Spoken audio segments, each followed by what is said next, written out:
ഫോണുകൾ വാങ്ങുമ്പോൾ ഇനി ബാറ്ററിയുടെ MAH മാത്രം നോക്കിയാൽ പോരാ, അതിൽ യൂസ് ചെയ്തിരിക്കുന്ന ബാറ്ററി ഏതാണെന്നും കൂടെ നമ്മൾ ഇനി മുതൽ ശ്രദ്ധിക്കണം. നമ്മൾ വാങ്ങുന്ന ഫോണുകളിൽ 5000 6000 mAh ബാറ്ററി ഉണ്ടെങ്കിൽ അതിൽ യൂസ് ചെയ്തിരിക്കുന്ന ബാറ്ററി ടൈപ്പ് മാറിക്കഴിഞ്ഞാൽ അതിന്റെ ബാറ്ററി ബാക്കപ്പ് മാറും, അതിന്റെ പെർഫോമൻസ് മാറും. ഫോണുകൾ യൂസ് ചെയ്യുന്ന ബാറ്ററി ടൈപ്പ് ഏതൊക്കെയാണെന്നുള്ളത് നമുക്കൊന്ന് പരിചയപ്പെടാം. ആദ്യം നമ്മൾ പരിചയപ്പെടാൻ പോകുന്ന ഒരു ബാറ്ററി ടൈപ്പാണ് ലിഥിയം അയോൺ എന്ന് പറയുന്നത്. നമ്മൾ ഷോർട്ടായിട്ട് LiION എന്നാണ് പറയുന്നത്. നമ്മൾ ഏറ്റവും കൂടുതൽ കണ്ടുവരുന്ന ഒരു ബാറ്ററി ടൈപ്പാണ്. വർഷങ്ങളായി ഏറ്റവും കൂടുതൽ ഫോണുകളിൽ യൂസ് ചെയ്ത് വരുന്ന ഒരു ബാറ്ററി ടൈപ്പാണ് ലിഥിയം അയോൺ എന്ന് പറയുന്നത്.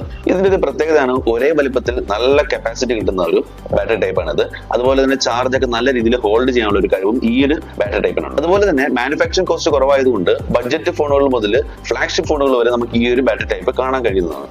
ഇതിന്റെ 1-2 ലിമിറ്റേഷൻസ് എന്ന് പറയുന്നത് ഇതിന്റെ ബാറ്ററി സെല്ല് ഹാർഡ് കേസിംഗ് ആയതുകൊണ്ട് നമുക്ക് ഈ സ്ലിം ഫോണുകളിലൊക്കെ യൂസ് ചെയ്യാനായിട്ട് ഭയങ്കര ബുദ്ധിമുട്ടാണ്. അതുപോലെ തന്നെ ഇത് ഹീറ്റിംഗ് കൂടുതലായി കഴിഞ്ഞാൽ ഇതിന്റെ ബാറ്ററിയുടെ ഡീഗ്രഡേഷൻ ഏറ്റവും പെട്ടെന്ന് നടക്കാനുള്ള ചാൻസ് വളരെ കൂടുതൽ. രണ്ടാമതായി നമ്മൾ കണ്ടുവരുന്ന ഒരു ബാറ്ററി ടൈപ്പാണ് ലിഥിയം പോളിമർ അഥവാ LiPo എന്ന് പറയുന്നത്. ഈ ഒരു ബാറ്ററി ടൈപ്പിൽ യൂസ് ചെയ്തിരിക്കുന്നത് ലിക്വിഡ് ഇലക്ട്രോലൈറ്റിന് പകരം പോളിമർ മെറ്റീരിയൽ ആണ് യൂസ് ചെയ്തിരിക്കുന്നത്. അതുകൊണ്ട് തന്നെ ഈ ഒരു ബാറ്ററി ടൈപ്പ് നമുക്ക് ഏത് ഷേപ്പിലേക്ക് വേണമെങ്കിലും നിർമ്മിക്കാൻ സാധിക്കുന്നതാണ്. കാര്യം ഈ ഫോൾഡബിൾ ഫോണുകളിലാണെങ്കിലും സ്ലിം ഫോണുകളിലാണെങ്കിലും നമുക്ക് ഈ ഒരു ബാറ്ററി ടൈപ്പാണ് മെയിൻ ആയിട്ട് യൂസ് ചെയ്യുന്നത്. കാര്യം ഇത് ഏത് ഷേപ്പിലേക്ക് നമുക്ക് മാറ്റാൻ സാധിക്കുന്നതാണ്.